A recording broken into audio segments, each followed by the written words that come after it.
Right, hey guys, how we doing? Back another video from Annie News. Another cut content video for the Overlord movie. Part 15. 15! Unreal! I do feel like we're still going to be checking these out in January. I don't mind. It's no secret that Neia dies in her battle against the demi-humans. She was stationed at a position where not a single survivor was ordered to be kept, and with the Liberation Army both outnumbered and outclassed, the end result was always going to be a massacre. The movie surprisingly adapts the battle fairly well, but if you're curious as to the darker details revolving around Neia's untimely demise, stick around as this will cover all of that. Cool. Let's get started. Part 15. Oh, you messed up. Oh, dude. Dude, no. Annie News, no. What are you doing? No. Sorry. The Mad-Eyed Shooter. With Why didn't he go back and change that? Oh, major God. movement finally detected from the demi-humans, now was the time to prepare for the impending attack from them. I'm just going to go through my thumbnails dead quick to check if it is 15, and then if it is, which one is the error. Dead quick. Let me be quick. Let me be very quick with this. Oh my goodness. Yep, it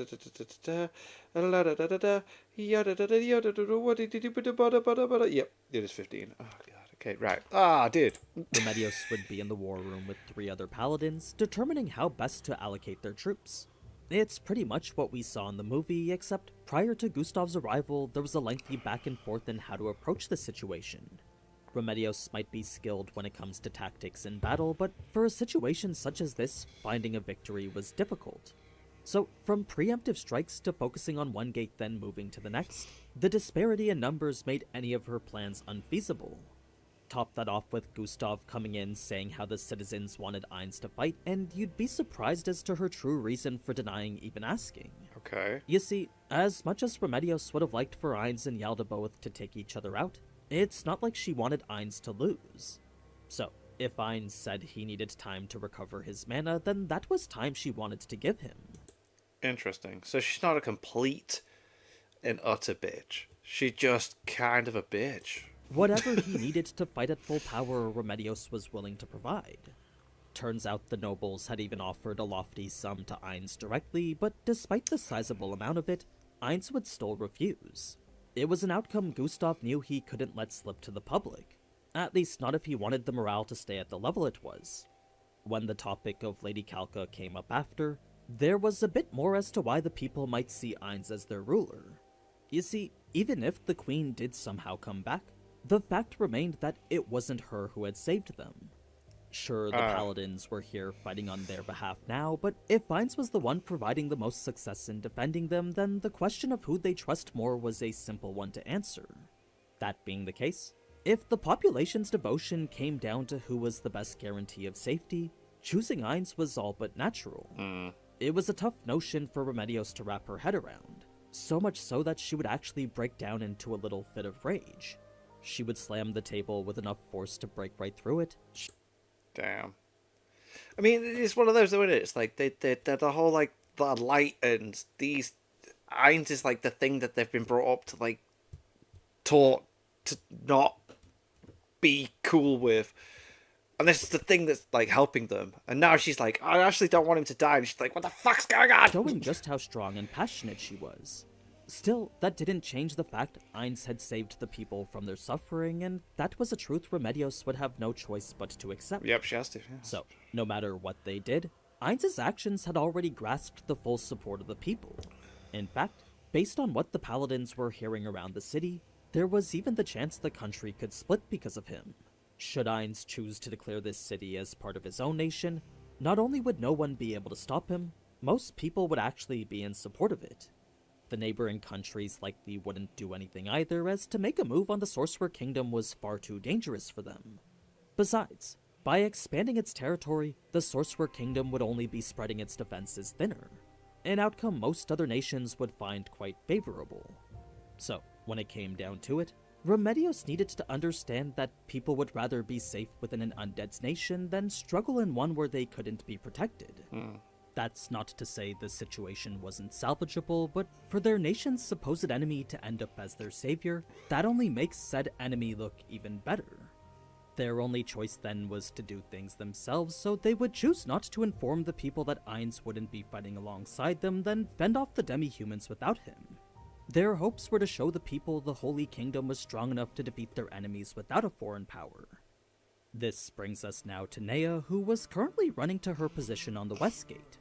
It was as she did that everyone who saw her stared in awe, captivated by the bow she wielded and the equipment she wore. It is so cool. And I do like the mask thing. It looked... At first, when I was watching the movie, I felt like it felt a bit more techie, futuresque than what everyone else is wearing. But it is kind of cool. Occasionally, she would hear the murmurs of people referring to her as the Sorcerer King's attendant, a title that made her happy to be associated with.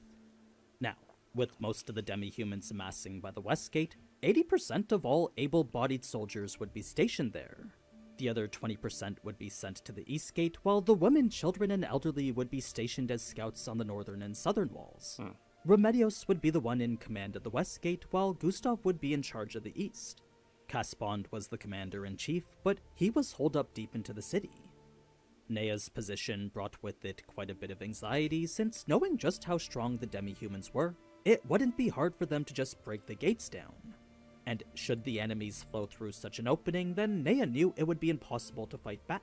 She knew that would be certain death for her. Such was a sentiment that seemed to be shared across many of the soldiers, as all seemed terrified of the battle they were about to fight. Of course, it's such a scary fucking thing coming their way. Like, Neia led them to believe the Sorcerer King might actually be coming, but that was a hope Neia couldn't let them fight with.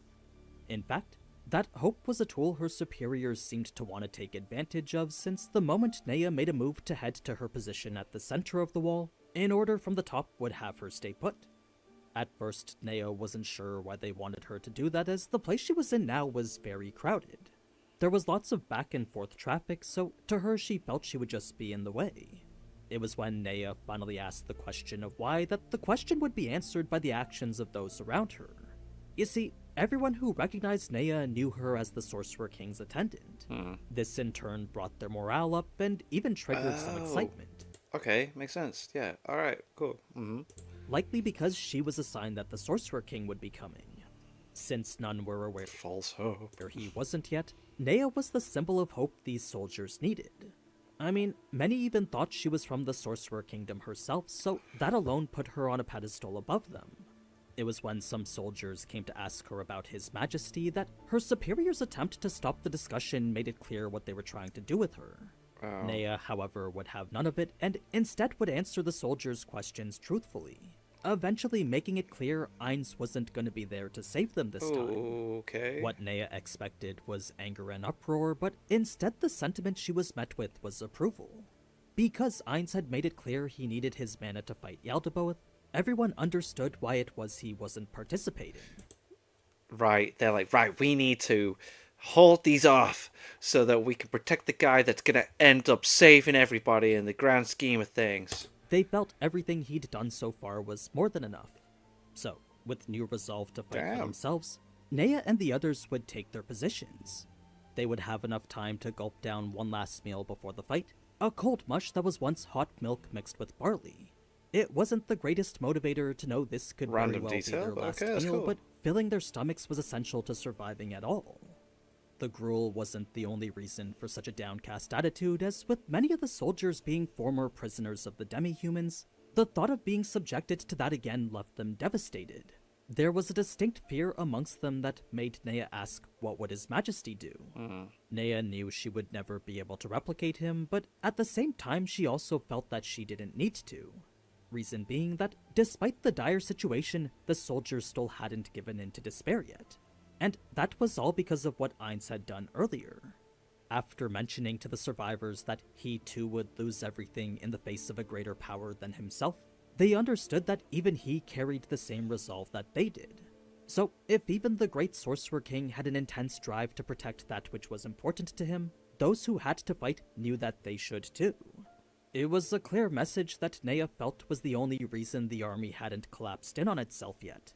And with Ainz probably not even trying to do so, Neia just reaffirmed that Ainz was this king among kings, a true supreme being that no other ruler could ever compare to. It was then the demi-humans would begin their They're on approach, their way. signaling everyone to get ready. The ground shook as over 10,000 demi-humans marched in tandem, God, such a quickly huge lowering the number. morale more than it was before. Neia wished she could do something about it, but her role was to simply shoot enemies the moment they were in her range. She had actually gotten quite good with using her bow, as any time not spent with Ainz was instead spent learning the ins and outs of Ultimate Shooting Star Super. Love it. What a fucking name as well. So much so The that Ultimate Shooting Star Super. My God. she had actually gotten quite confident with it. It was a bit peculiar that the demi-humans were marching during the day, but with no Ainz to ask such a question to, all Neia could do was be extra cautious about it. Yeah, she's not going to be able to, like... Yeah, she's completely in awe of the guy. She ain't going to question anything. So, first came the ballistas, a relentless barrage exactly how we saw in the movie. Neia wanted to fire back herself, but with little practice at ranges that far, she wasn't confident she'd be able to land a killing shot here. Now, normally this city would have had ballistas of their own, but with the Botfolk having been in control of the city earlier, they had gone out of their way to destroy all of them. That being the case, the only way to deal with these ballista-wielding ogres was to fight them head-on, a move that was effectively impossible. Damn, yeah. This left the ogres uncontested, and that left what was ultimately two choices for the paladins. They could retreat and inevitably be caught by the pursuing demi-humans, or they could hold themselves in, give the demi-humans the leeway they were fighting for, and engage in a battle of attrition. Such was a decision for Remedios, orders which all present could only wait for. It was as they did that they would be met with more volleys, and from that would come an intense fear. The spell Under Divine Flag would remedy that, suppressing their terror enough for the soldiers to feel determination again. That didn't change the fact that they had no way to fight against the ogres, but at the very least they wouldn't be affected by seeing their fellow soldiers get skewered. Shortly after came the firebomb-equipped angels, a counter-offensive which served mostly as a distraction. Not many were able to actually drop their bombs, but the ogres' concern of an attack from above left them aiming their shields upward. Oh, that's interesting. It was Oh, that is interesting. So, like, they're like, okay, this could be a problem, but it's not actually in... Right, alright. Which gave Neia the They're literally just doing whatever they can. opportunity to finally fire on them. She had hoped the arrow would pierce the ogre's eye, instantly killing it, but instead where she hit was its jaw. A place not damaging enough to be fatal, but at the very least Neia did chip away that ogre's will to fight. Nice. It would run away not to be seen again. For Neia, she just hoped the demi-humans didn't have a healer, since that really was all it took to send that ogre back out on the battlefield. Now, with Neia having exposed her position, she had no choice but to run, since there would undoubtedly be a counterattack. Yeah, like, someone's just done damage to us. Fuck them up. Like, yeah. That was the cause of all the destruction we see here, an Right. unfortunate side effect of fighting alongside an archer. The news they even had an archer had likely spread already, so Neia knew she wouldn't get an opportunity like the one she had before. There was no way the ogres were going to lift their shields and expose themselves again. This meant all Neia could do was wait, since if she wanted to return the bow like how she promised, she knew she couldn't be reckless with it. It was much safer to just be patient and wait for the ballista barrage to be over. Eventually it would, and that's when the demi-humans would finally start their next phase. A more direct siege involving ladders and child hostages. That So messed up. So messed up. much we saw in the movie, but what we didn't see after was Neia's reaction to taking out the children with the demi-humans. She thought she had fully prepared herself to do it, but when she finally did take that life, panic overwhelmed her. Her mind raced as she tried to make sense of it. It was in that moment that Neia would reach for her sword, the object of her childhood which would bring her calm back. Just as Ainz had advised her to do before, touching her most trusted item brought her back to reality. Sorry, there's a song by In Flames. Whenever I hear that, sure, it's just like it just starts off with a "back to reality once again." It's like whenever I have time off work, that's my tune. It's just like when I'm in the shower, I'm like, fuck's sake. Anyway, It was as she looked back onto the battlefield that she would see her actions had actually brought results. All the demi-humans around her target had slowed their advance noticeably. They were shaken to find their human shields not working the way they intended. That's when Neia would advise everyone else to do the same thing that she just did, leading to quite a bit of confusion the attackers definitely weren't expecting. Still, the area she slowed was only one part of a massive line, as the rest of the demi-humans weren't even aware of what she had done. The only way her efforts would be rewarded was if all the soldiers took the same action she just did. If they didn't, then the innocent lives she just stole would be meaningless. Plus, to not reduce the number of hostages before they climbed the wall, well, at that point the battle would already be lost. There was no way any of the soldiers could hurt children that were right in front of them. That being the case, Neia's method was essentially just the lesser of two evils for them. So, eventually the rest of the army would get on board with it, but what the movie didn't show was just how tragic such a course of action was. With many of the soldiers throwing only rocks, the targets receiving most of the damage were the children. Ugh. Not to mention it was non-fatal damage. They weren't able to kill both the hostage and the demi-human the same way Neia was. No. The children were instead forced to be brutalized by both sides. Damn, yes, they're getting hit by rocks, and then the monsters are like, oh, this is so mad. Horrible, horrible stuff. Such was the enactment of sacrificing the few to save the many, except this particular case was very much disturbing. Even so, Neia would continue doing what she had to do. It was as she went to scan for her next target, though, that a curtain of light would envelop her. At first, she thought it to be an enemy magic attack, but after feeling a slight bump on the chest, she knew it was something else. What she found at her feet was the flattened head of a ballista bolt, making it clear her magic armor had just protected her. Wow. Despite the bolt being bigger than herself, Buzz's magic armor deflected it perfectly. Damn. So not even knowing she's been hit and getting confused by it, that must have been scary. She had just avoided what could only be described as certain death for her. Yeah. Neia didn't have time to bask in the moment, though, as she refused to let herself submit to fear. To her, the least she could do was continue providing a swift end to all those children who couldn't be saved. Such a sentiment was shared by all the soldiers, and eventually they were able to get rid of the child-wielding vanguard. It was by the time they did, though, that the demi-humans had already set up more ladders than the soldiers could deal with. So, over time, the number of enemies who reached the top of the wall grew steadily. Neia's only thought was to shoot arrow after arrow, but with little practice in such long bouts with her bow, her arms would start to spasm and her fingers give out. Makes sense. Losing the bow would have been detrimental to everyone, so Neia decided this was the time to activate heavy recovery, the spell imbued into the necklace Ainz had given her. This made all the soreness in her body go away, and just like that, she was able to fight good as new again. Her next problem came shortly after, and that was her diminishing supply of arrows. Yeah, you're eventually going to run out of bows, aren't you? That with Judge on the Stone Eater having just killed their commander, and things were looking pretty dire for her. Losing a paladin was a particularly heavy blow for them, since with not very many of them to go around, the loss of just one was a clear sign that they were losing. Yeah. Not only that, paladins were the only ones capable of taking on the stronger demi-humans.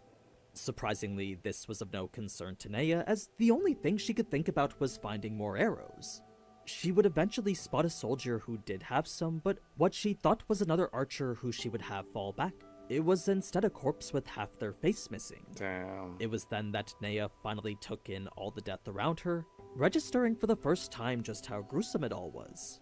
She didn't get sick like how she thought she would, though, likely a result of having already witnessed people getting eaten alive. Still, Neia would pay her respects to the dead companion in front of her, then continue her fight with an immediate response to Jajan.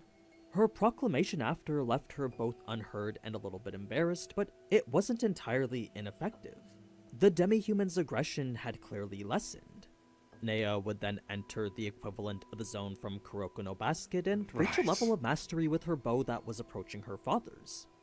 Funnily enough, with the way she fought, the way she looked, and the armor she possessed, many believed Neia to be the same person as her father. Nice. That is so cool. Doesn't that look cool? I love the art. I absolutely love the art. The mad-eyed shooter and the demon archer of the Holy Kingdom.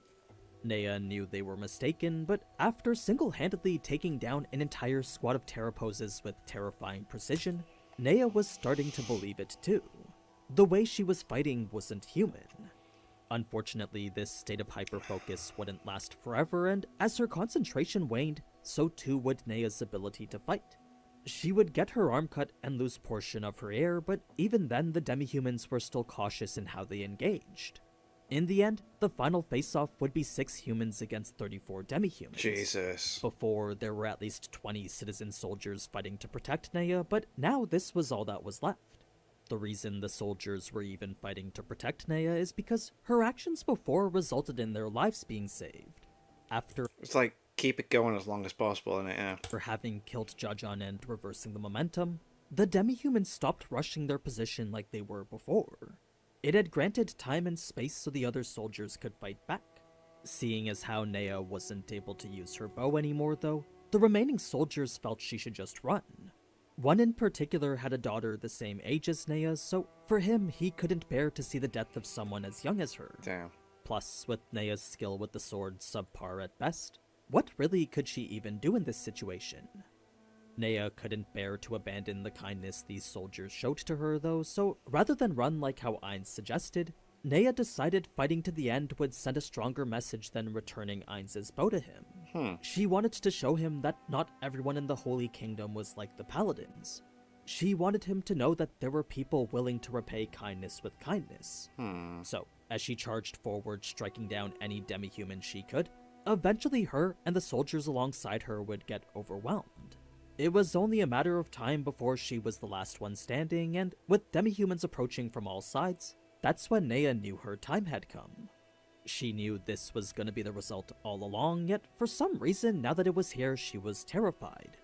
Even if she was bound for the land of repose as the holy gods would determine, the end of her current life was still frightening. So, as every part of her body screamed that it wanted to rest, Neia refused to fall, all for one simple reason. Ainz. She wanted to be worthy of the gear she was lent. So long as she was still capable of breathing, Neia remained standing all the way until the end. It was only after multiple weapons were thrust at her all at once that did her body finally give way, Damn. thus closing the curtain on Neia. Fucking legend. At least for a little bit.